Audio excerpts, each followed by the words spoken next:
Salve, salve rapaziada, estamos aí ó com o VW Apollo. O carro tá bonitão, ele é do meu irmão, por bege Iraque, só das BBS original. O carro tá sem filme, com as calhas TG Poly. Banco dele ó, banco dele, muito top, interior, monocromático, show de bola. Aqui estamos com um Sub XP de 10 polegadas. Ainda não, pô, vamos fazer uma nova. Aí ó, tem 4 subs. Vamos fazer um projeto para 4 subs UXP de 10. É isso aí ó.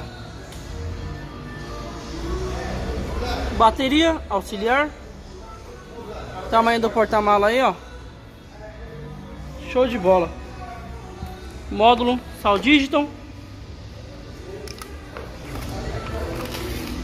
Caixinha dele ó. Cabos coaxial RCA, cabos blindados 5 metros.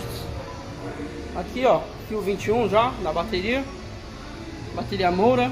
Então quer dizer, o carro vai ter duas baterias, essa Moura e a que tá auxiliar lá no porta-mala. Então eu vou filmar pra vocês tudo que for fazendo nele. Tirou o Pioneer 1 que tinha aqui, vai colocar outro modelo de Pioneer. Esse é o mais top que tem no momento. É isso aí.